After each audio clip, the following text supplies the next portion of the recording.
In 2017, the Fyre Festival made global headlines after overpromised and underdelivered, scamming investors and thousands of partygoers out of millions of dollars. The event also shone a spotlight on social media influencers, highlighting how many of them manipulate followers to make a quick buck.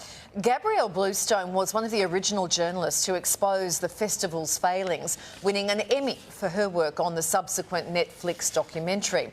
Now, in a new book called Hype, Bluestone investigates the age of social media scamming and how we've all fallen victim. Would we be better off if we removed all the social status from social media? No followers, no likes, no retweets. Would that be better or worse for humanity? I think much better. And I will sign up for any social media platform offering that in lieu of kind of what we have right now. I understand the need for verified badges and that kind of thing, but I do think like the best and most interesting and probably healthiest internet really is happening almost anonymously. Do those status elements, followers, and even verification help kind of create this hype cycle of influencers that maybe didn't break through certain barriers of entry, but instead have a substantial social following? Yeah, I mean, you've hit the nail on the head with that. And beyond that, I think it confers like a false sense of reliability or factualness, facts. It creates this idea that this person is in some way like verified to give this information. And I think you saw that like in Fyre Festival, people weren't looking at what it was or what their tickets were really purchasing or anything. They were buying it because an influencer told them to. And that was really kind of all the verification they required as a result of that. So psychologically, we have a very weird association with following counts, with verified badges. You know, even though we know bots exist and it's very easy to buy a following, like we tend to think of people who have higher followings as like more worthy, as more valuable, more trustworthy. So it's a weird human psychological thing. That is really interesting with Fyre Fest. It's not only the buyers didn't read the fine print. I don't even know if there was fine print. This was so status driven, the whole marketing campaign. I want to actually go into that because there are so many scams. And of course, there's the Theranos. I did a podcast with the WeWork story, but Fyre is just different. It's an outlier in terms of the virality. What do you think attracted so many people to this story? Because frauds are everywhere, but a Fyre Fest is kind of a historic moment, especially in my generation.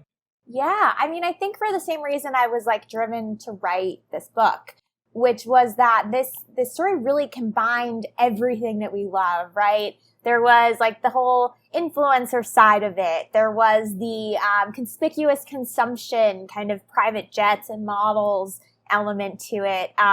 There was this whole tech startup element to it where, Billy McFarland had raised $26 million from tech investors who wanted to be part of the zeitgeist. And I think that combination and then just the pure kind of Instagram versus reality moment where, that cheese sandwich photo went viral and contrasted with what the ads had looked like. It was like the ultimate moment in like when you order it versus when it arrives. And it was so perfectly primed, I think, for this millennial Gen Z audience that it was like the funniest day on the internet.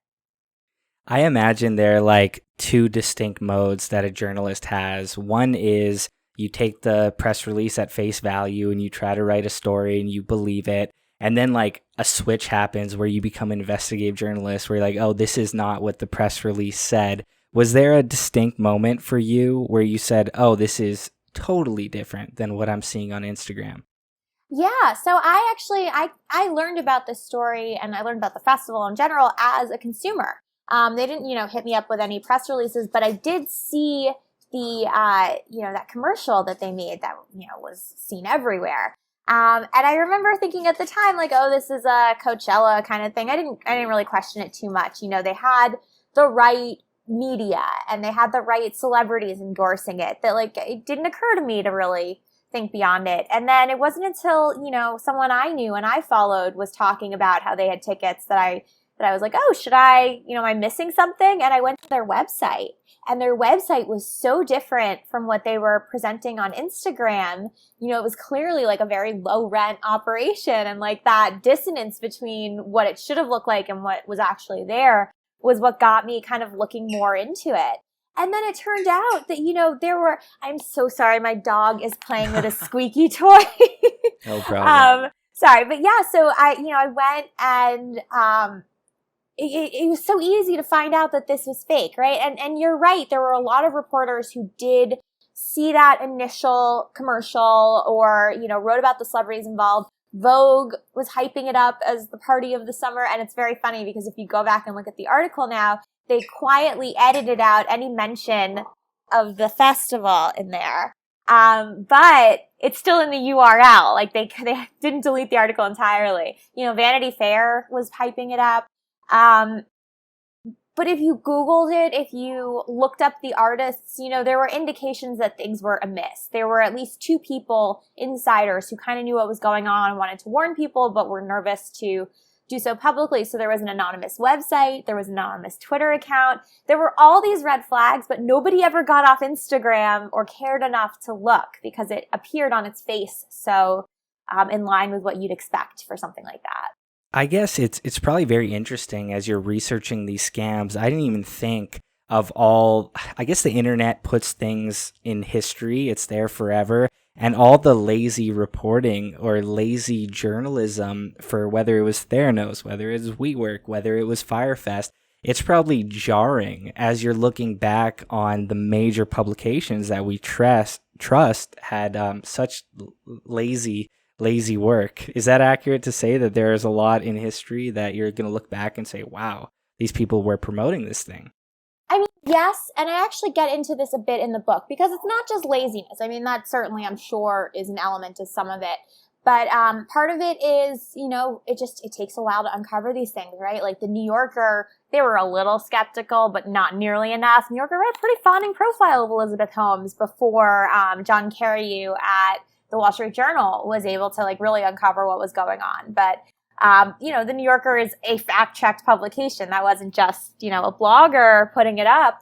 But I talked to people who kind of were in that I think it's eased a little bit now, but there was a time, even around the festival, when this demand for traffic and these demand for these kind of siloed sites that cater to special interests were so high that, I talked to a guy who worked at a tech publication. And this was at a time when Facebook was still really a good place for traffic. And so they were writing with an eye on their Facebook audience. And their Facebook audience happened to be big fans of Elon Musk. And so it wasn't, necessarily a written directive, but they knew that articles that were praising Elon and looking at him as oh, look at this cool guy, were going to do better than articles saying oh, Elon Musk is a fraud. And so they were really catering to an audience that wanted to read fun, positive, uplifting news. And you create a monster in that way. I think in the same way that people who look at Donald Trump and are well, that's who I saw on The Apprentice. You don't realize that it's not a real representation. Are entrepreneurs or startups, PR departments afraid of seeing your email or afraid if you start asking a question? Have you created a bit of a reputation where when your name comes up, they get a little tense? No one's ever said it to my face, but I can't imagine. It's always a fun email to get. Is it a fair argument or a point that Fyre Fest and these scams almost have a positive ripple effect to a younger generation, meaning the people that live through Fyre Fest now have a little bit more skepticism of what they see online or skepticism for influencers? Is there an almost positive or the harm outweighs the benefit of additional skepticism for what we see? I mean, I think it's got to be positive for people to see how they're being scammed in real time. But I don't necessarily know that we are learning from it as much as we could be. The fact that all of the models and all the celebrities involved with that are still out there primarily making money by selling people things via their social media followings, right? Like Hailey Bieber and Emily Ratajkowski and I'm forgetting the people involved now because, it fades. Kendall Jenner is still making money by promoting things. So yeah, I don't think we've necessarily learned from that. And the problem too is that this notion of hype is so baked into our everyday experiences that I think that we don't even realize most of the time that it's happening. And so it's kind of hard to call it out when you don't. It's interesting to think about influence because it's so human nature. You almost have to have empathy for people you do have to have empathy for people who have been scammed. We want to believe in something. We are supposed to look up to people that have certain levels of status. They're supposed to be trustworthy because X, Y, Z. So your book and your work in these scams, they very much are telling. They're not a new thing with the technology of social media. They are very human. We've wanted snake oil for 100 years, right? Yeah, but you know what? And this was almost like the saddest thing I learned in researching this book. But as humans, we don't really feel empathy for victims of scams. It's a very bizarre kind of twist. Scammers, we don't treat scammers or their victims the same way that we do the perpetrators and the victims of other crimes. And I think part of it is it's very human to overassume your own abilities. So I think people tend to look at things that happen and say, well, that's very sad for them, but I would never have fallen for it. So they must be extra gullible. I would have seen through it. And then at the same time, scam artists are really the only kind of criminals that don't get canceled when they get caught, right? Our culture kind of reveres scammers. And I like to say Billy McFarland got 2 documentaries, I think 2 scripted productions in production right now, and a book. Anna Delvey has a Shonda Rhimes show about her coming out. Elizabeth Holmes is going to be played by Jennifer Lawrence. Things don't really go back, they get revered and pushed up in our culture. And part of it is, I think, the characteristics that make someone a good scammer are the same things that make a good celebrity, right? They have charisma, they have confidence, they're persuasive. And so we kind of like them. We begrudgingly respect them, Is the common trait between the scammers you've written about and even high-level politicians, is charisma is it the thing, or is there other common traits that you identified? It's not the thing. It certainly helps, and I think you see it in a lot of scammers. But, Elizabeth Holmes wasn't particularly charismatic. She kind of cultivated this cult leader persona that was based a lot on Tim Cook and Steve Jobs and, constantly wearing black and speaking with the lower register. And I actually spoke to someone who knew Anna Delvey, who said similarly that she was not at all fun to be around, really. Wow. Not the big character at the table. But I think generally they know the game, right? And they know how to anticipate what people are going to expect, and they figured out a way to subvert it, I think, is maybe a more general way of describing that ability. When I spoke to Reeves Weidman, who did the WeWork book, on the podcast, the one thing that kept coming up to me was this very fine line in Silicon Valley or in entrepreneur culture. It is that if, in WeWork's case, if a couple things went right, if there wasn't a pandemic, if he made some different changes, there would be a different author writing about how genius he was. Do you see the absurdity of the fine line that a lot of high-level entrepreneurs are very similar, but you are either a legendary icon in a business sense or you are outcasted as almost a scammer? Do you see that very weird fine line? 100%. It's all marketing. It's all spin. And I kind of raised that question myself, comparing Billy McFarland and Elon Musk. There were only a couple degrees really separating them. And, if Fyre Festival had gone well, maybe he would have been being propped up as the next guy. Yeah, it's just whoever is best at marketing themselves and doing PR, they tend to be the winner. But that's the thing in Silicon Valley in particular too. Adam Neumann was not doing anything groundbreaking. He had an office subleasing company. There had been 1 million before, there'll be 1 million after. The pandemic wasn't what brought them down. What brought them down was when they decided to go for an IPO and they had to justify on paper what the company was worth. It all fell apart. That prospectus, I think, was the beginning of the end for them. Do you think for the extreme cases of scammers, does our society just build these hyper ambitious people and they're always going to pop up? Is there a genetic element? Is this something your parents teach you? What builds a scammer? Is it mostly just cultural, or are these outliers almost in a genetic or childhood sense? I think it's kind of a decidedly American identity, right? That upwardly mobile, if you can, you can be whoever you want here, social mobility is certainly like distinctly kind of, American archetype.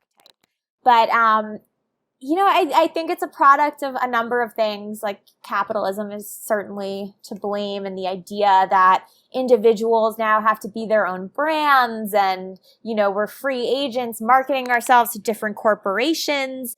If you're, I don't know what the actual rate of resume padding is, but I have to assume it's pretty common. Social media becomes a part of that. Social media is just an extension of your LinkedIn. It's your personality resume. And so the fact that everyone's now fudging that too is not at all surprising to me. I don't know.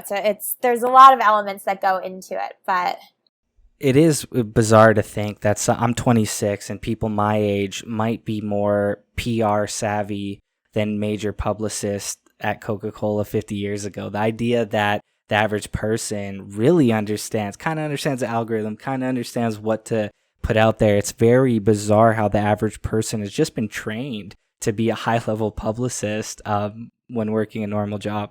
Yeah, but another thing that's changed, and I think this started kind of in the 90s with like Nike, but the idea that like brands are no longer products, right? Like, and social media it's so crazy when you stop and think about the fact, everything looks the same on the timeline, no matter what kind of account it is. So we are in this like simulation where, I'm so sorry, my dog is barking. Colette, stop that. Okay, so yeah, we're in this simulation where people are posting like brands would, and brands are trying to convince their followers that they're people. Like the Steakums account is giving social justice lessons. And then in between, like celebrities are kind of just trying to blend in with everyone else too. But we don't think of brands as like their products anymore. They represent ideas, and, it's a way of you expressing who you are by like displaying a brand or endorsing a brand or faving or retweeting, whatever. But the problem is none of these things bear any resemblance to reality. And this is why I mentioned Nike, because it was such a groundbreaking moment when people learned that despite Nike's, high ideals, their sneakers are being made in sweatshops. And it kind of provoked this reform that just keeps happening over and over. Like when people started protesting last summer, all the brands started stepping up to talk about, social justice. All the brands are currently changing their avatars to be rainbow right now for Pride Month. But if you look at their actual like executive boards and like the makeup of the people that actually work at these companies, like they do not match at all what they're professing on social media. It's just the same thing over and over.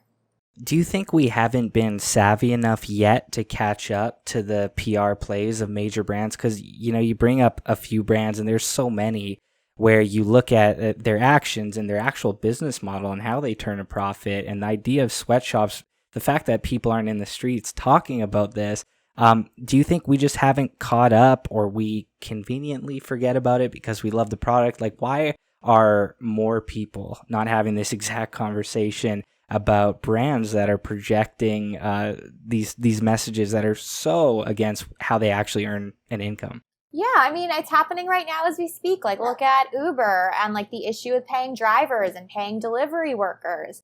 There's a video that just went viral of, I don't know what delivery platform he worked for, but a man crying in his car about how little he's being paid. Like that is happening right now. And by the way, Uber still can't turn a profit, right? Like every dollar that they're making, or not every dollar, but they're making a lot of money by not paying their employees what they should, by not classifying them as employees, by not giving them benefits, and they still can't make money. Why are we holding these companies up as like these paragon examples of how business should be conducted? That is a bizarre thing. I think a lot of my listeners, and even something that I just realized recently, you look at the numbers associated with Uber and the legendary status of a Netflix and whatnot. The idea that Uber has never turned a profit is literally insane. I can't believe that. It's not a very new company. It's been around. that's a very, very bizarre thing that I don't really even have an answer for. I don't have a question for. The idea that Uber has not turned a profit is very bizarre, but they're propped up as this multi-billion-dollar company, right? I mean, Tesla just released their earnings sheet like a month or so ago. And Tesla does not make most of their money, or at least recently, did not make its money from selling cars. You know, they're not a car company. It's a company that makes money from trading Bitcoin and selling flamethrowers. But through the marketing, we look at it as like this paragon example of what electric cars companies should look like. So just, you know, and we've come very far from the Fyre Festival, but we're also kind of still in the same place talking about the same thing, which is really the point of this book, is just how much we have accepted hype and marketing in lieu of the real thing. And, you know, all the ways that social media has really accelerated that. I guess we have to go there. Does Elon Musk walk that fine line? Is history going to be incredibly kind to him in 20 years? Or are there going to be documentaries that you're a part of? The one thing I would say that makes his story kind of unique, or why you would be rooting for him, Fyre Fest was a party, Nike makes shoes, Netflix plays movies. I think the idea of electric vehicles is brilliant, and hopefully the marketing or coolness of somebody not driving a gas vehicle, you give them a bit of credit and you hope. But that story seems like a very fine line. What are your predictions on the 10, 20 years? Will it be a book about the greatest inventor, or will it be a Fyre Fest too? You know, I don't know, but Elon is very good at kind of playing to the fans. And you know, as long as he's got a strong and vocal public support behind him, I don't know. I could see him winning this game, but I think it's important to talk about what's actually happening rather than what the press release says. Do you believe in general the average person, I certainly believe this for brands, but the average person that over projects positivity, over projects a cause on social media is covering for maybe a darker reality offline? I mean, I that makes sense. You know, I don't know. You know, social media is a weird thing because we only show the positives. Even someone who is not using it with the intent to scam is still, you know, acting as their own PR agent, like spinning reality to reflect how they want other people to perceive it. Like there's always going to be some element of manipulation present in that when you are performing for an audience, right? Like the presence of a camera changes everything. And, you know, philosophically speaking. Yeah, I don't know. It's complicated. If you had to say one nice thing about Billy McFarland as a person, what would you say? What is a positive trait about that guy? Oh, he throws a great party for himself. You know, the Fyre Festival itself was a failure, but as you can see, you know, in footage from the documentary, they had a lot of fun getting to that place, and that's where a lot of the missing millions went. Looks like a lot of fun. While there were the documentaries and, of course, your book and countless articles and stories, was there one really shocking piece of information or something that was really that stood out that maybe not too many people know about and should about the Fyre Fest or his story? Yeah, sorry, it's just like there's so much now. It's hard for me to think of like just one thing. I guess the thing that surprised me and made me laugh and I guess seemed obvious in retrospect was a lot, you know, you wonder why people didn't whistleblow earlier or like didn't see something wrong with it. And a lot of the people that worked for him really believed him, like were willing to kind of suspend disbelief so that even, you know, if he said the wire's coming and he said it 4 times and it didn't come, they had faith that maybe the 5th time it would. And part of that is because they really bought into the persona that he sold them. You know, they truly believed that he was a trust fund kid who was paying for these private jets and these, you know, lavish nights out with his own trust fund. And so when they found out that it was actually the investor money being siphoned kind of right in front of their eyes, they were very shocked. In terms of the doc specifically, what I really found interesting is heading into it, I thought it was going to be a pure comedy and it was going to be kind of making fun constantly, a different moment that was funny, a different moment why we should laugh at XYZ. But there's actually some like tragedy in there. There were some people that like lost their life savings. There was a lot of sadness wrapped into what seemed like a comedic documentary. Can you talk about some of the really sad or darker parts of the real life people that were affected? Yeah, a lot of the people that worked on the festival, they hired hundreds of Bahamians and had them working day and night, and then didn't pay them. I remember there was one man who's written about in a local Bahamian paper who his electricity was turned off. Like he couldn't afford to pay his gas bill that month because he had been expecting a month's worth of wages that never came. Billy's own employees got really screwed over because he had not paid for unemployment insurance. So when the money ran out, he wouldn't fire them. They couldn't collect unemployment. He just basically put them on a hiatus and stopped paying them altogether. At one point, he had stopped paying their health insurance, and an employee at his company, Magnesis, broke her arm, and it wasn't until she got to the hospital that she found out that she no longer had health insurance. There was an investor who spoke at Billy's sentencing, an older gentleman who had been conned into investing basically his entire retirement fund with Billy. And he was, almost in tears talking about how he and his wife now had no idea, like they were going to have to keep working literally for the rest of their lives. So there were some very real victims and like very real outcomes for people. Now, luckily, the bankruptcy court was able to claw back a bit of the money. No one will ever be fully made whole, but, people were very generous after seeing the documentaries and donated, I think, more than $100,000 to Ja Rule, who was able to recoup her own losses and then help other people in the Bahamas get paid at least somewhat back. So, thank God for bankruptcy courts, but, it wasn't all a joke.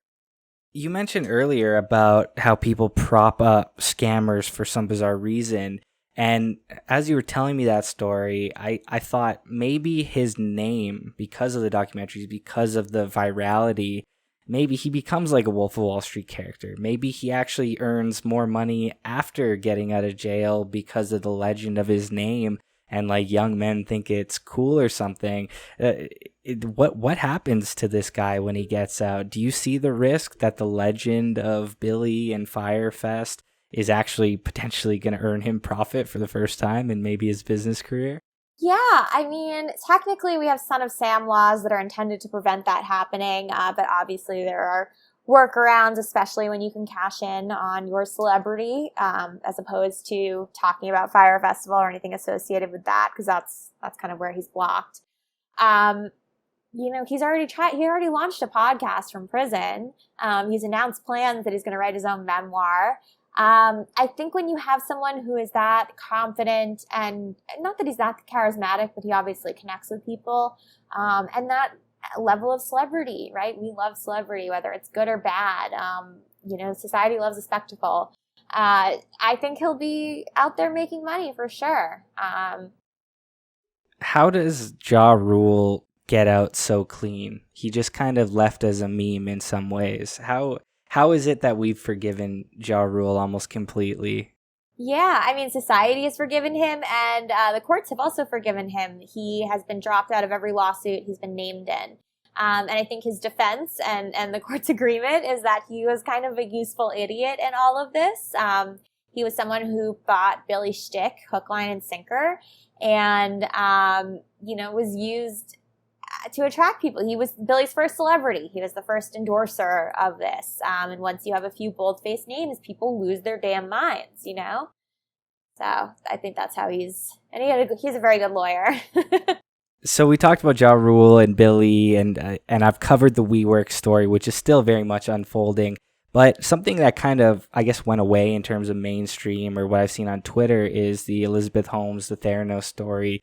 I read Bad Blood. That was one of my favorite books of that entire year. I couldn't believe what had happened. What are the current updates, if you're familiar with what's going on, and what happens with her? Because hers had a much higher dollar value than some of the other scams we've been talking about. Yeah. So as far as I know, she has completely changed her persona. Every time she's been photographed lately, she is with a ponytail or her hair blown out in workout clothes. She's like living in San Francisco now. I think is engaged to be married to like a very wealthy heir to something. But, she has a criminal trial that is either just starting up again or about to start, been delayed by COVID. So there will be some kind of reckoning, however the jury or the judge finds it. I haven't been following it that closely. But she's certainly, under scrutiny now for it. We'll see what happens. It's interesting because all the stories that we've been talking about, it sounds like potentially maybe people are forgiving because they saw like a grain of truth. They saw that there was an attempt with WeWork. Fyre Fest, clearly they were trying. Elizabeth Holmes probably until the later stages, maybe it was just delusional with what she was trying to do, versus like Bernie Madoff, where it was so obviously a multi-decade scam. It was created as a scam. It was ending as a scam. Do you think people like create those in their brains? We're like, well, they tried. We need innovators. We need people that are going to fail, versus you are from day one to day 1,000 a fraud. Do you think people have a more forgiveness like meter? It's not all black and white.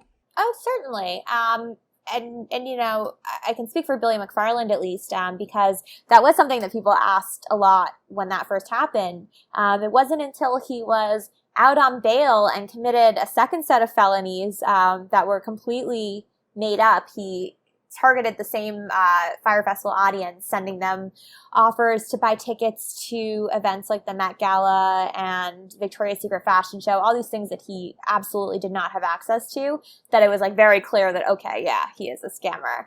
But I think absent that black and white line, like, sure, yeah, I mean, people believe, there are people out there that believe OJ is innocent, like you'll always find people on both sides. So I'm not as familiar with what Billy did when he's out. So he goes in for Fyre Fest. It's his viral story. And he comes out and then sells fake tickets? Yeah, so he was out on bail pending sentencing for the Fyre Fest. He'd already pleaded guilty to wire fraud. And the prosecutors thought he was at home at his parents' house in New Jersey, thinking about what he'd done. And it turns out he was actually in New York. He had hired 2 or 3 people to come work with him. And they were spamming the Fyre Festival mailing list with a new company. He called it New York City VIP Access, and was basically offering them access to things you'd see on Instagram. They, claim to have special tickets for Burning Man and, just like crazy stuff. And it was so easily debunked. Like I literally just called all those places and they were like, that's not a real thing. Again, you didn't have to be a reporter to kind of see through it, but he was able to get $100,000 out of the same victims. People were so desperate to get access to something like the Met Gala that they were willing to fork over like up to $10,000 to a stranger, just on the off chance that it might work.